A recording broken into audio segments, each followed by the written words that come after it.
Hello friends, అందరికీ నమస్కారం. Welcome to my channel Aadya stories 2026 Majili part 3.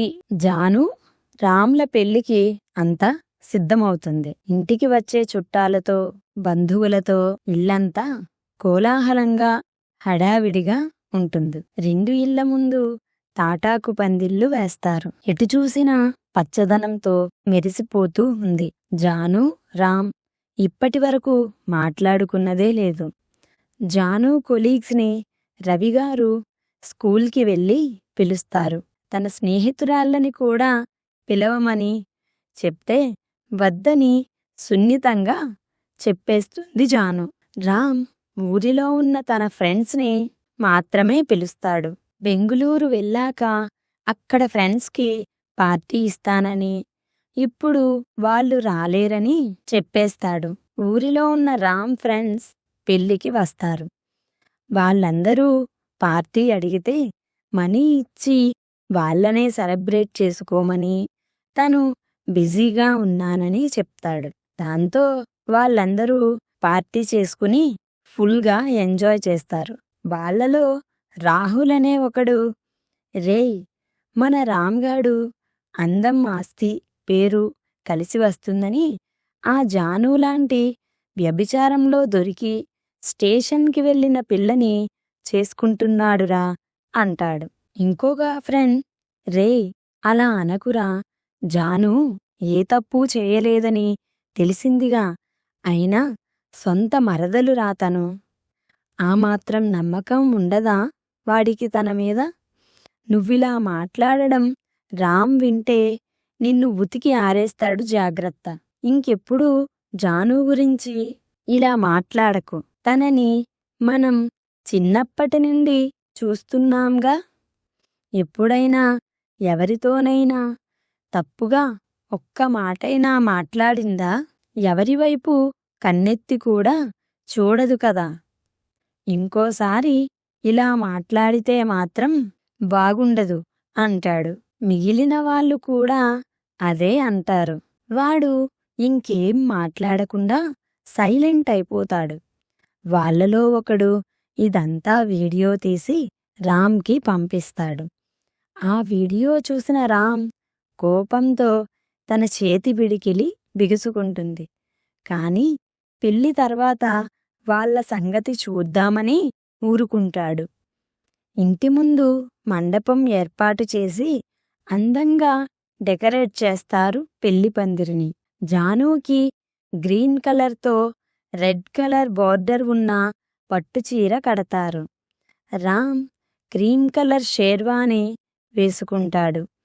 పచ్చని పెళ్లి పందిట్లో భాజా భజంత్రీల నడుమ వేదమంత్రాలు వినిపిస్తుండగా పెళ్లి బట్టల్లో నిజంగానే జానకిరాముల్లా కనిపిస్తూ ఉంటారు రామ్ జానులు.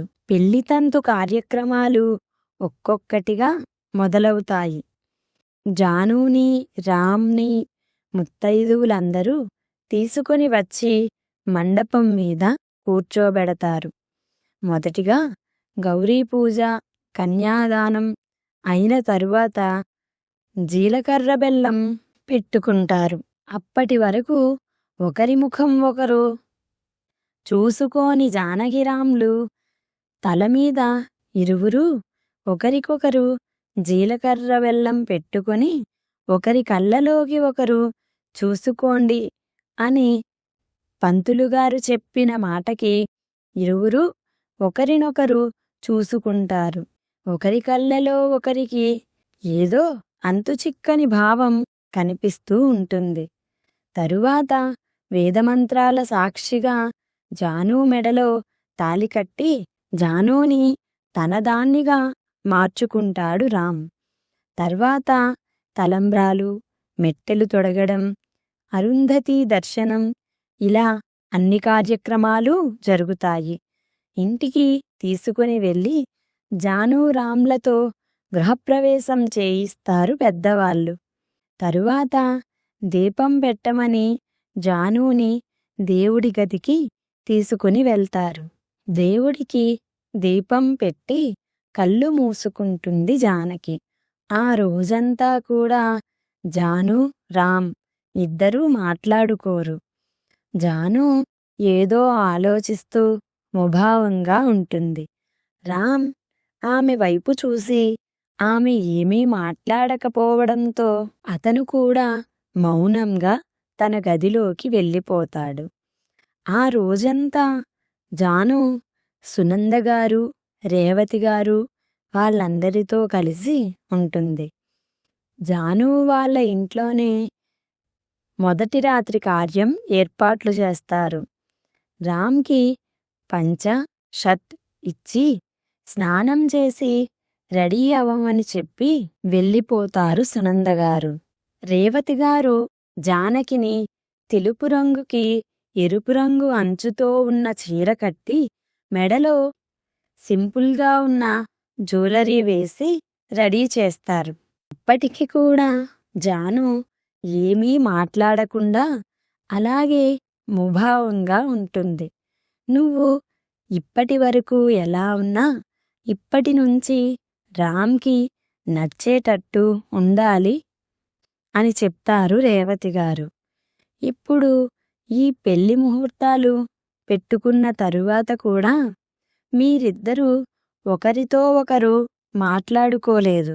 ఇప్పుడైనా నీ మనసు విప్పి రామ్తో మాట్లాడు అని చెప్తారు. సురేష్ గారు రామ్ దగ్గరికి వచ్చి, రామ్, జానకిని అర్థం చేసుకుని మెల్లగా తనతో మాట్లాడు. తన మనసులో ఏముందో తెలుసుకో, తొందరపడకు అని చెప్తారు. రామ్ చిన్నగా నవ్వి, నేను చూసుకుంటాను నాన్నగారు అని చెప్తాడు. సరేనని అతని తల నిమిరి, సరే గదిలోకి వెళ్ళు అని తనని కార్యం కోసం ఏర్పాటు చేసిన గదిలోకి పంపిస్తారు. గదిలోకి వెళ్ళిన రామ్కి ఫోన్ రావడంతో వెనకవైపు ఉన్న డోర్ నుండి బయటికి వెళ్తాడు. జానకిని రేవతి, సునందగార్లు తీసుకువచ్చి పాల గ్లాసు చేతిలో పెట్టి గదిలోకి పంపి వెళ్ళిపోతారు. జానుకి ఇప్పటి వరకు లేని భయం ఇప్పుడు తన మనసులో వచ్చి చేరుతుంది. తన గుండె కొట్టుకునే శబ్దం తనకి వినిపిస్తూ ఉంటుంది. చిన్నగా తల పైకెత్తి ఒక్కో అడుగు వేసుకుంటూ లోపలికి వెళుతుంది. కాని ఆ గదిలో ఎక్కడా రామ్ తనకి కనిపించడు. మనసులో వేల ప్రశ్నలతో అలాగే నిలబడి ఉండిపోతుంది. కాసేపటికి రామ్ వెనక డోర్ నుండి లోపలికి వస్తాడు. తనని చూసి వణుకుతున్న చేతులతో పాల గ్లాస్ అతని ముందు పెడుతుంది జాను. వణుకుతున్న తన చేతులను చూసి అతను ఆ గ్లాస్ తీసుకుని, నో ఫార్మాలిటీస్ జాను, టెన్షన్ పడకు అని చెప్తాడు. దాంతో కాస్త రిలీఫ్గా ఫీలవుతూ అతని వైపు చూస్తుంది. నాకు కొంచెం పని ఉంది, నీకు నిద్ర వస్తే నువ్వు పడుకో అని చెప్తాడు రామ్. ఇంకేమీ మాట్లాడకుండా సరేనని తల ఊపి బెడ్ మీద ఒక పక్కకి పడుకుంటుంది జాను. రామ్ ల్యాప్టాప్లో ఏదో వర్క్ చేసుకుంటూ ఉంటాడు. వాల్ క్లాక్ 12 గంటలు చూపిస్తూ ఉంటే ఒకసారి బెడ్ మీద పడుకున్న జాను వైపు చూస్తాడు.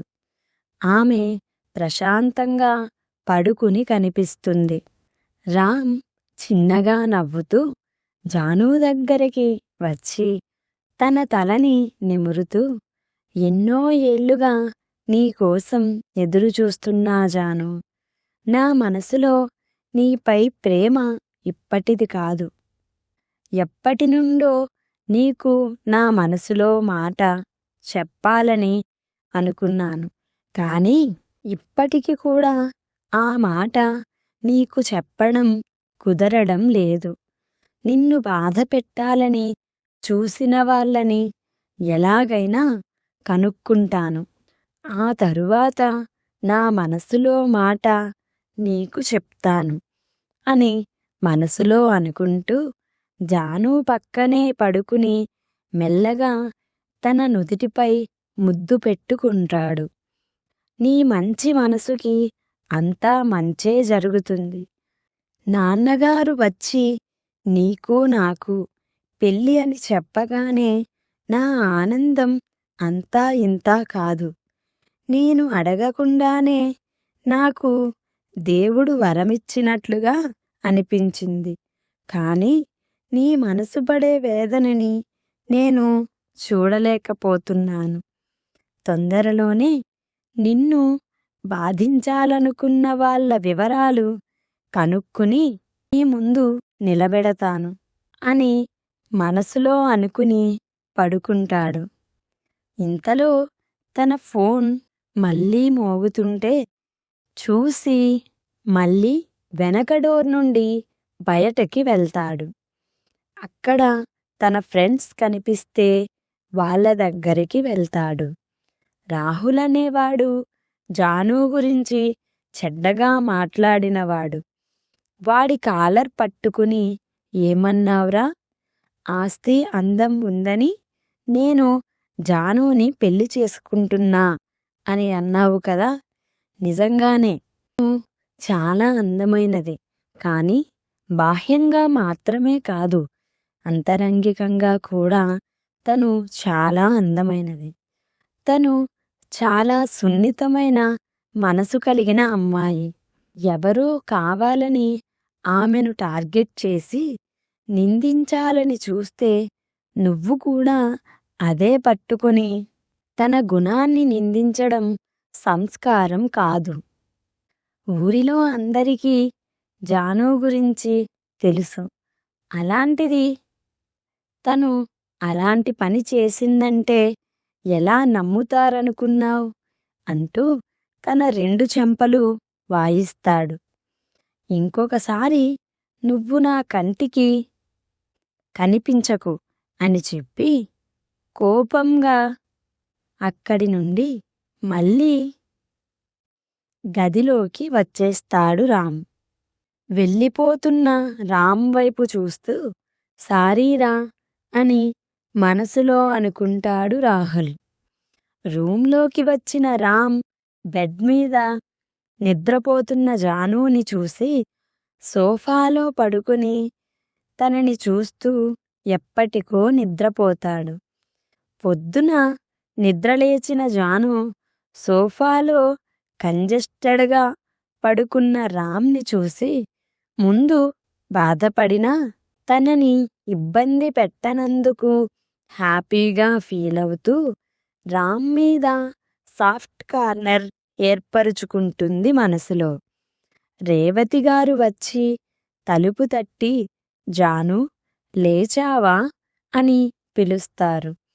హా అమ్మా అంటుంది జాను.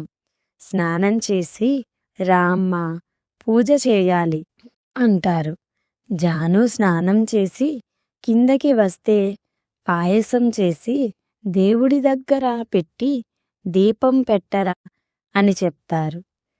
జాను సరేనని ప్రసాదం చేసి దేవుడి దగ్గర పెట్టి దీపం వెలిగిస్తుంది. రామ్ లేచి ఫ్రెష్ అయ్యి కిందకి వచ్చి మామయ్య, మీతో ఒక విషయం చెప్పాలి, మీరేమీ అనుకోవద్దు అంటాడు. అదేం లేదు రామ్, నీకు నా దగ్గర మొహమాటం ఎందుకు, ఏంటో చెప్పు అంటారు రవిగారు. రామ్ ఏం చెప్తాడో నెక్స్ట్ ఎపిసోడ్లో చూద్దాం. నా స్టోరీస్ కనుక మీకు నచ్చినట్లయితే నా ఛానల్ని లైక్ చేయండి, షేర్ చేయండి అండ్ అలాగే తప్పకుండా సబ్స్క్రైబ్ చేసుకోండి. స్టోరీ ఎలా ఉందో కామెంట్ చేయడం మాత్రం మర్చిపోకండి. Thank you friends, bye.